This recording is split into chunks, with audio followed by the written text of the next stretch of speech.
عمران خان به اختر پورې رها کیږي. عمران خان به اختر په خپل کور کې کوي. د دې خبرې انکشافات چا کړي دي؟ دوه ډېر غټ صحافیان دي چې هغوی د دې خبرې انکشاف کړی دی چې عمران خان به د اختر نه مخکې رها کیږي او عمران خان به اختر په خپل کور کې کوي.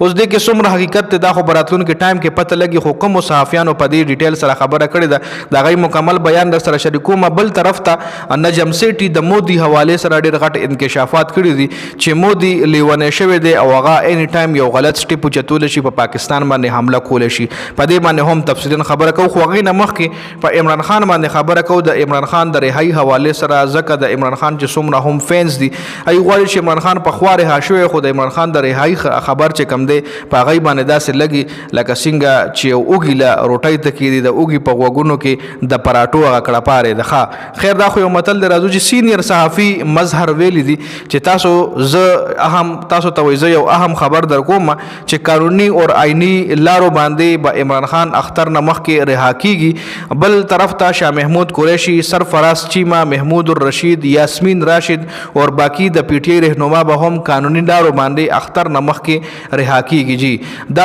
دا ټول به اختر خپل کور کې تیری.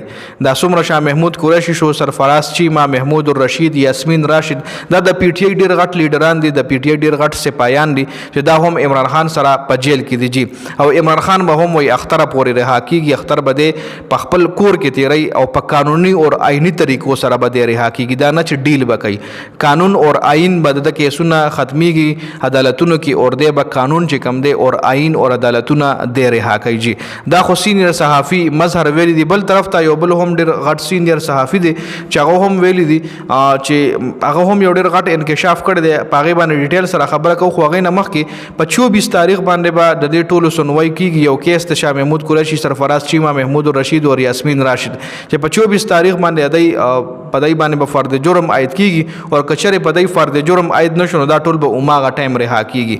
اوس بل صحافي چې کوم دی هغه هم ټویټ کړی دی، هغه په خپل ټویټ کې لیکلی دی چې عمران خان به ډېر زر رها کیږي او امید دی چې عمران خان رهایي خبرونه به دا ځل رښتیا ثابتېږي. په دې نازک وخت کې د عمران خان رهایي اندرونی او بیرونی ملک دواړو چې کوم اندرونی معاملات دي او بیرونی معاملات دي هغې ته فایده ورکولی شي که چېرې عمران خان رها شو. جي او دا ډېر صحیح قدم به حکومت اخلي، دا به یو ډېر صحیح قدم وي که چېرې عمران خان رها شو. جي اوس په نجم سیټي باندې خبره کو. نجم سیټي ویلي دي چې مودي دا وخت ډېر سخت پریشر کې دی، دا څه خبره مطلب هغه اینی ټایم د پاکستان بد غوستی شي، اینی ټایم په پاکستان باندې هغه حمله کولی شي. هغه دا ټایم د دباو ښکار دی، د انډیا د عوامو په پریشر دی او هغه اینی ټایم څه غلط حرکت کولی شي.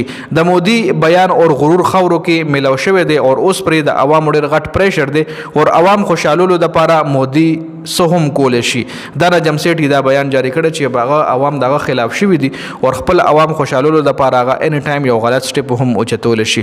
نو دا په دې ویډیو کې اپډیټ شو. دې حوالې سره تاسو رایې لرئ کمنټ لازمي وکړئ.